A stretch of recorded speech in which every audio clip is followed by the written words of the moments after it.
Salam əziz şagirdlər və fizikanı öyrənmək istəyənlər.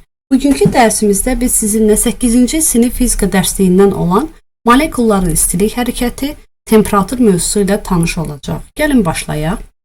Birinci slaytda bizə deyilir ki, təbiətdə baş verən belə dəyişikliklər hansı fiziki hadisə ilə əlaqədardır? Bu hadisələr nə üçün baş verir? Maddənin quruluşu haqqında müddəalara əsasən təbiətdəki suyun hadisəsində baş verən dəyişiklikləri necə izah etmək olar? Biz bilirik ki, təbiətdə bir sıra hadisələr baş verir.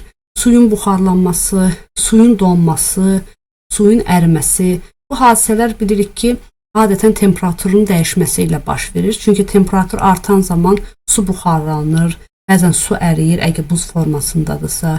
Və yaxud temperatur azalan zaman suyun buza, yəni bərk cisimlərə, buza çevrilməsi baş verir. Yəni bu hadisələr adətən temperatur hadisələrdir, yəni istilik hadisələri adlandırılır. Və bunlar yalnız temperaturun dəyişməsi ilə baş verir. Həmçinin biz 5-ci sinif təbiət fənnindən də bilirik ki, bütün maddələr atom və molekullardan təşkil olunmuşdur və onlar daim bir-birinə qarşılıqlı təsirdədir. Bizdən soruşulur, maddəni təşkil edən molekulların qarşılıqlı təsirlərini saymaq mümkündürmü?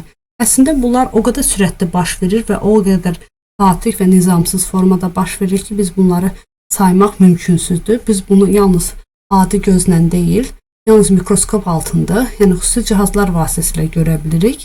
Mexaniki hərəkətdə olduğu kimi, maddədəki molekulların da hərəkət trayektoriyasını dəqiqliklə müəyyən etmək olarmı?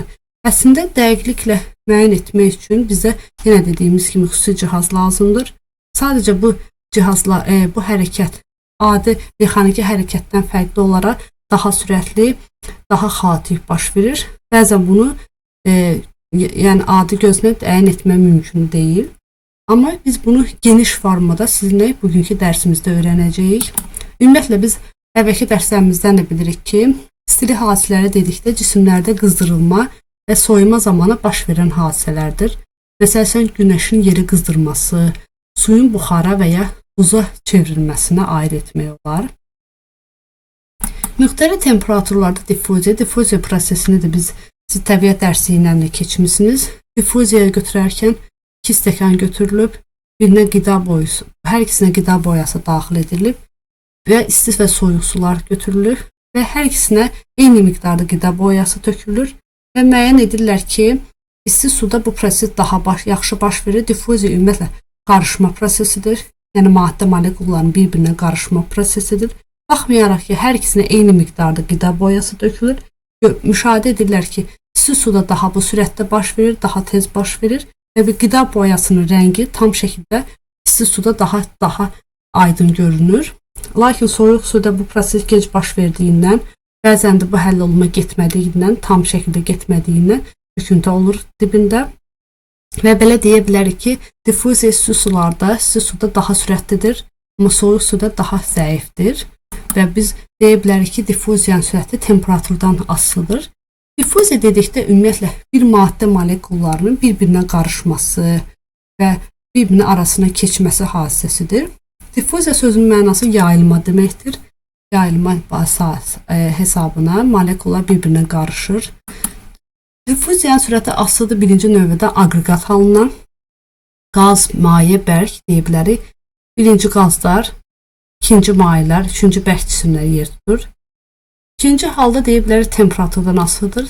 Temperaturla düz mütənasib asılıdır. Difuziya qazlarda daha sürətli baş verir. Yəqin ki, müşahidə etmisiniz. Ətirin otağa yayılması difuziyanın daha sürətli baş verdiyini göstərir. Mayelərdə isə bu isə nisbətən aralıq mövqe tutur. Yəni müəyyən müddətdən sonra biz mayelərdə difuziyanın baş verdiyini görə bilirik. Bərk cisimlərdə həqiqətən bu çox ləng baş verir. Məsəl üçün, əgər biz qurğuşun və qızıl lövhələrini üst-üstə qoysaq və hətta üzərinə ağır bir cisim də qoysaq, görərik ki, onların bir-birinə toxunması çox əsrlərlə uzun müddət ərzində baş verəcək. Difuziyanın sürəti temperaturdan da asılıdır. Bayaqki təcrübədə də biz gördük ki, temperatur artdıqca difuziyanın sürəti artır. Yəni biz əgər şirin çay etmək istəyiriksə, bunu isti və soyuq suda apara bilərik. İsti suda görə bilərik ki, qənd daha tez həll olur və proses daha tez baş verir, amma soyuq suda isə molekula daha ləng getdiyinə görə bu proses zəif baş verir. Bu zaman bir sual yaranır. Əgər molekulanın xati hərəkəti bir müddətdən sonra tamamilə dayanır, yoxsa fasiləsiz olaraq davam edir? Bu zərrəciklərin fasiləsiz və xati hərəkət etməsinin hansısa sübutu varmı? Bu suallara ilk dəfə Brown tərəfindən təyin etmək mümkün oldu. Brown müəyyənləşdirdi ki, maye və qaz mühitində yaz zərrəciklərin həmin mühitin molekulları ilə, atomları ilə təsadüfi toqquşmalara baş vermişdir. O çiçək tozluğunda bunu müşahidə etmişdi. Və bu hərəkəti, Brown hərəkəti 1827-ci ildə mikroskopla suda çiçək tozluqlarının hərəkətini öyrənərkən müşahidə etmişdi. Məlum olmuşdu ki, hər bir hissəcik, bunu Brown hissəciyi adlandırırdılar. Digər Brown hissəcinin hərəkətindən fərqli qırıq xətlərlə ibarət trayektoriya üzrə hərəkət edir. Trayektoriyasını görə bilirsiniz. Trayektoriya çox xaotik baş verir. Şəkildə 3 Brown hissəciyinin mikroskopda müşahidə olunan hərəkət trayektoriyası təsvir olunmuşdur. Təsvirdəki nöqtələr bərabər zaman fasilələrində hissəciklərin vəziyyəti göstərilir. Brown hərəkətinin qazlarda da müşahidə etmək mümkündür. Görürsünüz yəqin ki. Maddələr molekulyar quruluşu aşağıdakı ardıcıllıqla izah olunur. Yəni biz Brown hərəkətini öyrəndikdən sonra aşağıdakı müddəalar meydana çıxır. Su və qaz molekullardan təşkil olunmuşdur. Molekullar daim nizamsız, fasiləsiz hərəkətdədirlər. Dedik ki, bütün maddələr atom və molekullardan təşkil olunmuşdur və onlar daim xaotik, yəni qarma-qarışıq hərəkət edirlər. Molekullar nizamsız hərəkət etməkdə Brown hissəciyi ilə toqquşurlar və molekulan Brown hissəciyini müxtəlif istiqamətlərdə fərqli sayda qüvvələr zərbə vurduqdan sonra Brown hissəciyi qırıq xətlərdən ibarət olan trayektoriya üzrə hərəkət edir. Yəni bunun trayektoriyasını tam şəkildə təsvir etmək mümkünsüzdür. Yəni biz buradan yalnız qırıq xətlərlə mürəkkəb trayektoriya üzrə təsvir edə bilirik. Təcrübələr müəyyən olunmuşdur ki, Brown hissəciyinin sürəti onun kütləsindən, mayenin temperaturundan və növündən asılıdır. Belə ki, Brown hissəciyinin kütləsi kiçik, mayenin temperaturu yüksək olarsa, Brown sürəti də yüksək olar. Yəni belə çıxır ki, sürət temperaturuna düz mütənasibdir və həmçinin buradan nəticəyə çıxır ki, molekulların sürəti onların kütlələrindən, yəni növündən, temperaturdan asılıdır. Brown hərəkəti belə bir faktı da təsdiqləyir ki, bütün maddələr atom molekullardan təşkil olunmuşdur və toqquşma nəticəsində onların hərəkət istiqaməti dəyişir və nəticədə onlar fasiləsiz olaraq xaotik hərəkət edir. Cismi təşkil edən molekulların xaotik hərəkəti istilik hərəkətidir. Cismi təşkil edən molekulanın istilik hərəkətinin intensivliyi temperatur adlanan fiziki kəmiyyətlə əlaqədardır. Yəni temperatur çoxdursa, molekular daha intensiv, daha sürətli hərəkət edirlər. Yəni deyə bilərik ki, atom molekulların hərəkət sürəti artdıqca onun temperaturu da artır. Yəni sürət temperaturla düz mütənasibdir. Həmçinin müxtəlif texnika, təbiət və məişət hadisələrində bəzi temperaturlar siz də şəkildə görə bilərsiniz. Məsələn, dondurmanın temperaturu suyun temperaturundan kiçikdir və yaxud başqa misal, məsəl üçün ərimə temperaturunda olmayan misin maye halındakı temperaturundan bərk halındakı temperaturu daha yüksəkdir.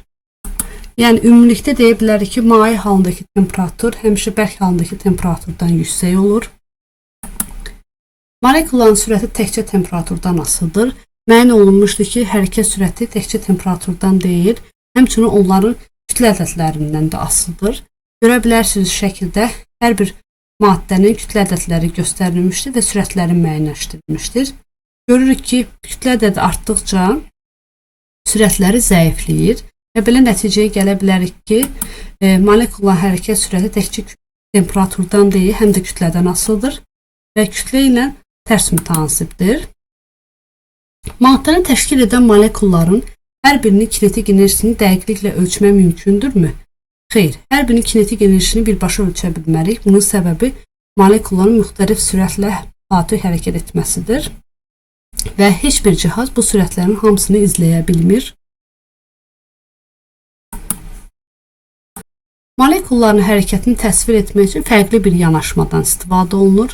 Onların bir maddənin bütün molekullarının orta parametrləri nəzərə alınır. Yəni biz bir dənə maddənin molekullarını ümumi hərəkət xüsusilə ümumi dəyişməsini, cismin istiləşməsini və ya soyumasını göstərir. Bu halda deyə bilərik ki, orta kinetik enerji maddənin temperaturu ilə əlaqədardır. Yəni kinetik enerjisi yüksək olan molekullarda temperatur da yüksək olur. Deməli, molekulların orta sürəti təkcə temperaturdan deyil, həm də kütlədən asılıdır, bunu dedik. Həmçinin müəyyənləşdirdik ki, cismin temperaturu molekulların orta kinetik enerjisindən də asılıdır. Kinetik enerji biz əvvəlki dərslərdə keçmişik ki, cisimlərin hərəkəti zamanı yaranır. Hərəkətdə olan və sürətə malik olan cisimlər kinetik enerjisiyə malikdir. Cisim dayandığı halda onun kinetik enerjisi də itirir. Və kinetik enerjinin düsturu ilə də əvvəlki dərslərdə sizinlə tanış olmuşduq. Y kinetik bərabərdir mv kvadratı bölünsün 2. Hətta demişdik ki, m kütlə, v sürət, y kinetik enerji olub və hər birinin vahidi və cihazları ilə də sizinlə tanış olmuşduq. Cismi təşkil edən atom molekullarının kinetik enerji onun temperaturu ilə yüksəlir. Yəni kinetik enerji bir növ temperaturla düz mütənasibdir. Yəni temperatur artdıqca kinetik enerji də artır. Daha bunun geniş formasını və düstur formasını gələcək siniflərdə sizinlə keçəcəyik. Görə də bilərsiniz. Kinetik enerji, böyük kinetik və kiçik kinetik enerji. Birinci halda enerji daha böyükdür. Enerji böyük olduğuna görə atom molekula daha sürətli hərəkət edir və bu da onu göstərir ki, birinci halda temperatur daha yüksəkdir. Ona görə də temperatura belə bir tərif də verə bilərik ki, cismi təşkil edən molekulların orta kinetik enerjisinin ölçüsüdür. Suyun və havanın molekulları həyatımızın əsas komponentləridir. Bir damcı suda təxminən 10-21 molekul mövcuddur. İnsan bir dəfə nəfəs aldıqda, yəni nəfəs havasında 2,5/10-22 hava molekulu qəbul edir. Havanın təxminən 21% oksigen olduğuna görə hər nəfəs almada 5,25/10-21 oksigen molekulu udulur. Bu bir maraqlı bir faktdır. Siz özünüz üçün oxuya bilərsiniz. Həmçinin öyrəndiklərinizi tətbiq edində belə bir tapşırıq verilib ki, qaz zərrəciklərinin xaotik hərəkətlərini modelləşdirilməsi. Şəkildə qapalı qab götürülmüşdür və müəyyən temperaturda 4 dənə müxtəlif qaz stili hərəkətləri göstərilmişdir. Ki versəniz, molekulların hərəsi bir rəngdə rəylənib. Zərrəciklər helium, argon, hidrogen və oksigen molekullarıdır. Bizdən soruşulur, eyni temperaturda müxtəlif qaz zərrəciklərinin hərəkət sürəti niyə eyni deyil? Biz baxsa mütləq cədvələ baxmalıyıq. Biz bilirik ki, hər bir zərrəciyin kütlə ədədi fərqlidir. Cədvəldə də görə bilirik. Kütlə ədədləri fərqli olduğuna görə sürətləri də fərqli olacaq. Biz demişik ki, molekulların hərəkət sürəti kütlə ədədi ilə tərs mütənasibdir. Yəni biz burada kütlə ədədlərinə baxıb onları müqayisə edə bilərik. Sonra ikinci sualda bizdən soruşulur ki, qapalı qabda su buxarı daxil edilərsə, onun molekulları helium və oksigenlə müqayisədə necə hərəkət edir? Gəlin baxaq su buxarının kütlə ədədinə və helium və oksigen. Helium və oksigen. Heliumu nəzərən su buxarını götürsək, görərik ki, su buxarının kütlə ədədi daha böyükdür. Bu zaman deyə bilərik ki, su buxarının heliuma nəzərən sürəti az olacaq, çünki tərs mütənasibdir. Su buxarını oksigenə götürsək, görərik ki, oksigenin kütlə ədədi daha böyükdür. Bunu göstərir ki, oksigenin sürəti su buxarından daha kiçik olacaq, çünki dedik ki, kütlə ilə tərs mütənasibdir. Bu şəkildə müqayisə edə bilərik. Öyrəndiklərinizi yoxlayın da. Şəkildə verilmiş həcmdə hermetik qabda hərəkətdə olan qaz molekullarının modeli təsvir olunmuşdur. Qazın temperaturu artırılarsa, onun təzyiqi və molekulların sürəti necə dəyişər? Qazın temperaturu artarsa, biz bilirik ki, molekullar daha sürətlənəcək. Çünki temperaturu artır. Demişik ki, molekullar hərəkət sürəti temperaturla düz mütənasibdir. Yəni burada biz artar halını götürəcəyik. Təzyiq isə təzyiq də artacaq. Çünki molekullar sürətləndiyi zaman qabın divarlarına böyük bir təzyiqlə zərbələr endirəcək və buna görə də deyə bilərik ki, hər iki halda artar baş verəcək. Yəni həm sürət, həm də təzyiq artar olacaq. İkinci növbəti tapşırıqda bizə deyilir ki, şəkildə sürtünməsi hərəkət edə bilən Porsche-dən təchiz olunmuş silindirdə qaz molekullarının modelləri təsvir edilmişdir. Qazın həcmini dəyişdirmək üçün Porsche silindirdə hərəkət etdirilir. Bizdə A variantında deyilir ki, qaz molekulunun istilik hərəkəti silindirdə təzyiqi necə yaradır? Biz bilirik ki, molekulların istilik hərəkəti temperaturla əlaqədardır. Temperatur artdıqca molekulların hərəkət sürəti artır, kinetik enerji artır və nəticədə enerji çoxaldığından qabın divarlarına təzyiq daha böyük olur, daha böyük zərbələr endirilir və nəticədə təzyiq yaranır. B variantında isə bizə deyilir ki, silindirdəki qaz qızdırılarsa və Porsche xaricə doğru hərəkət edəcək, bu zaman hansı üç düzgün müddət baş verər? Bizdə molekulların arasındakı orta məsafə artar, düzdür, çünki molekullar artıq genişlənəcək, yəni onlar arası məsafə artacaq. Molekulların kütləsi dəyişməz qalır, bu da düzdür, yəni ümumi kütləsində dəyişiklik olmur. Qaz molekulların ölçüsü artır, ölçülərdə heç vaxt dəyişiklik olmur, səhvdir. Qaz molekullarının sürəti artır, düzdür, çünki temperatur artırılır və yəni qızdırılan zaman, bu da düzdür. Amma sonuncuda kinetik enerji azalır, bu da səhvdir, çünki əgər temperatur artırsa kinetik enerji artmalıydı, azalmamalıydı, bu səhvdir. Sonuncu tapşırığa baxaq. Eyni növ və eyni miqdarda qazda olan qablarda yaz səciklərin 20 saniyəlik hərəkəti onlayn simulyasiya proqramı vasitəsilə təsvir olunmuşdur.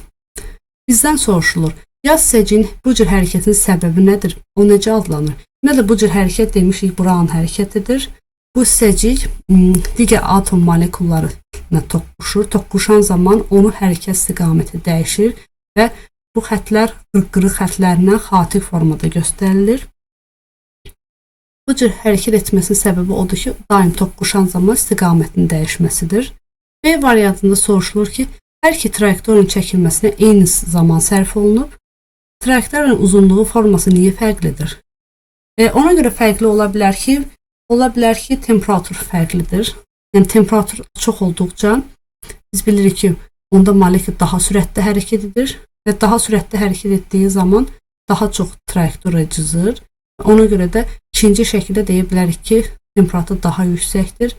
Onlar daha böyük kinetik enerjiyə malik olmuşdular və nəticədə molekullar sürətli olduğundan trayektoriyanın uzunluğu da böyük olmuşdur.